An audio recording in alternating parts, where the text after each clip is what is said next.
నిన్న ఖమ్మం జిల్లా వెలుగుమట్ల విలేజ్ వినోబా భావే నగర్ నవోదయ కాలనీలో మరి బీద ప్రజలకు గతంలో 2014లోనే భూదాన్ భూములు ప్రతి బీద వాళ్లకు 100 గజాలు చొప్పున కేటాయించడం జరిగింది. మొత్తం 62 ఎకరాలు 62 ఎకరాల 7 గుంటలు భూదాన్ భూమిని బీద ప్రజలకు కేటాయిస్తే ఇప్పుడు ఉన్నటువంటి ప్రభుత్వం ఈరోజు నిన్న నిర్దాక్షిణ్యంగా ఆ బీద ప్రజలని ఇండ్లన్నీ కూలగొట్టడం అనేది ఇది హేమమైన చర్య. దీన్ని తీవ్రంగా ఖండిస్తూ ఉన్నాం. అంతేకాదు WP నెంబర్ 2172 ఆఫ్ 2023లో హైకోర్టు కూడా స్పష్టంగా ఆర్డర్స్ కూడా ఇవ్వడం జరిగింది. దాంట్లో not to interfere peaceful position అని చెప్పేసి, అంటే అక్కడ ఉన్న ప్రజలు దాంట్లో ఎలాంటి వాళ్ళు కూడా ఇన్వాల్వ్ కావద్దని చెప్పేసి.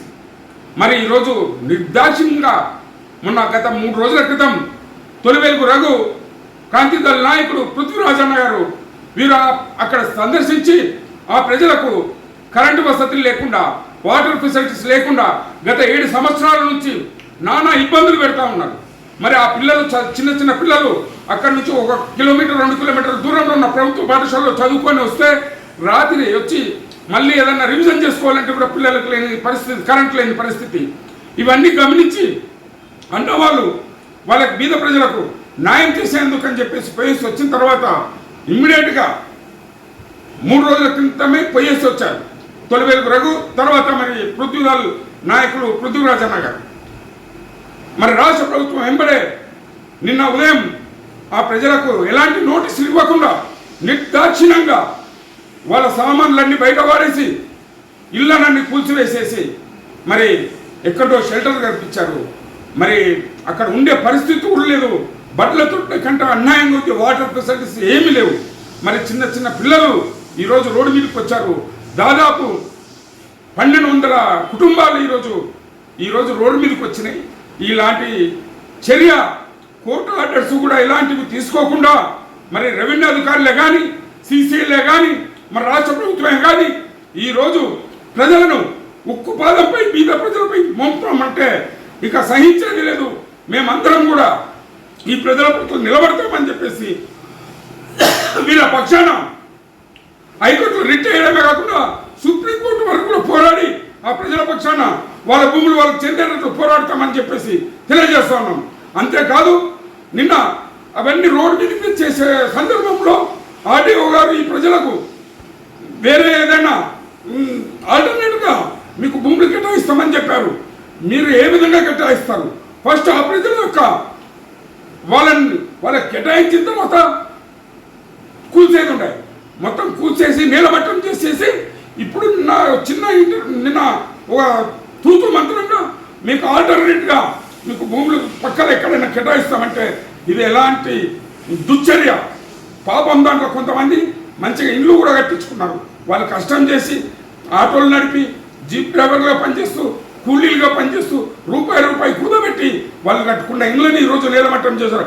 తక్షణమే ప్రభుత్వం ఒక్కొక్కరికి 50 లక్షల రూపాయలు కేటాయించాలని డిమాండ్ చేస్తూ ఉన్నాం. అంతేకాదు మేము హైకోర్టుకి వెళ్ళి దీనిపై పోరాడతామని చెప్పేసి కూడా తెలియజేస్తూ ఉన్నాం. దాంట్లో 2017 నుంచి కూడా స్పష్టంగా రిట్ పిటిషన్లో ఒక్కో కేసులో కూడా కోర్టు డైరెక్షన్ భూదాన్ భూములే వీళ్ళకే చెందుతాయని కూడా ఉంది. దాంట్లో WP నెంబర్ 2219 ఆఫ్ 2019లో ఒక ఆర్డర్ ఉంది. 43,789 ఆఫ్ 2017లో ఒక ఆర్డర్ ఉంది. 40,993 ఆఫ్ 18లో ఒక ఆర్డర్. అంటే ఇన్ని రిట్ పిటిషన్లో కూడా భూదాన్ భూములే ఇవి, వీటికి ఎలాంటి భంగం కలిగించొద్దని కూడా వెరీ క్లియర్గా చెప్పింది. చివరకు లాస్ట్కు మొన్న ప్రజలకు వాళ్ళు ఉన్నటువంటి ఫిజికల్ పొజిషన్లో 31 ఎకర్స్ దీంట్లో మీరు ఉండండి, మిగతా రిమైనింగ్ దాని మీద కూడా ఆలోచన చేద్దామనే టైప్ కోర్టు చెప్పింది. కోర్టు స్పష్టంగా WP నెంబర్ 2172 ఆఫ్ 2023 నాడు not to interfere peaceful position అని చెప్పి స్పష్టంగా ఆదేశాలు ఇవ్వడం జరిగింది. సర్వే నెంబర్ 147లో 21 ఎకరా సర్వే నంబర్ 148లో 21 ఎకరా, సర్వే నంబర్ 149లో 2 ఎకరాల 20 ఎకరాల 7 గుంటలని స్పష్టంగా టోటల్ ల్యాండ్ 62 acres 7 గుంటాస్. గతంలో భూదాన్ భూములు బీద ప్రజలకు కేటాయించిన భూములు ఈరోజు సిగ్గులేని ప్రభుత్వం, అక్కడ ఉన్న మంత్రులు ఈరోజు పేద ప్రజలపై ఉక్కుపాదం మోపి మరి ఉన్నారు. బట్టి విక్రమార్క డిప్యూటీ సీఎం గారు, పొంగులేటి శ్రీనివాసరెడ్డి గారు, మరి అదేవిధంగా ఇంకో మంత్రి ఉన్నారు. వీళ్ళందరూ ముగ్గురు కలిసి తోడు దొంగలు ఈరోజు అక్కడ రియల్ ఎస్టేట్ మాఫియాతో కూడగట్టుకొని ఈరోజు ఆ భూములను సాగు చేయాలని చూస్తూ ఉన్నారు. ఇది దారుణమైన చర్య. దీన్ని రాష్ట్ర వ్యాప్తంగా ప్రజలందరూ గమనించాలని, అన్ని సంఘాలు మద్దతు తెలపాలని, వీళ్ళ పక్షాన నిలబడాలని మేమంతా అండగా ఉంటాం. కోర్టులో కేసేసి పోరాడేందుకు సిద్ధంగా ఉన్నామని వాళ్ళ రక్తం చుక్కల మీద ఏరుకొని తింటున్నారు. ఇదే కాదు, గతంలో ఉన్నటువంటి టీఆర్ఎస్ పార్టీ కానీ కాంగ్రెస్ పార్టీ నాయకులు కానీ గతంలో కూడా భూదాన్ భూములు పేద ప్రజలకు కేటాయిస్తే ఆ జిల్లాలో కూడా వీళ్ళు కబ్జాలు పెట్టి వాళ్ళ పేర్ల మీద ఉన్నాయి. అవన్నీ కూడా ముందుకు తీసుకొస్తాం. ఈరోజు పోరాడి ఎవరికి దక్కాల్సిన భూములు వాళ్ళకి దక్కేందుకు మా వంతు మేము వాళ్ళకి అండగా నిలబడతామని, వాళ్ళ తరఫున నేను పోరాడడానికి సిద్ధంగా ఉన్నానని, హైకోర్టులో కూడా కేసులు వేయడానికి సిద్ధంగా ఉన్నానని, మరి తొలివేలుకు రఘువన్నకు, మరి పృథ్వీదళ నాయకులు పృథ్వన్న గారికి, క్రాంతిదళ నాయకుడు పృథ్వన్నకు నేను విన్నపం చేస్తా ఉన్నాను. స్పష్టంగా ఆ భూములు భూదాన్ భూములే ఈరోజు నిర్దాక్షిణ్యంగా కూలగొట్టడం అనేది ఇది హేమమైన చర్య.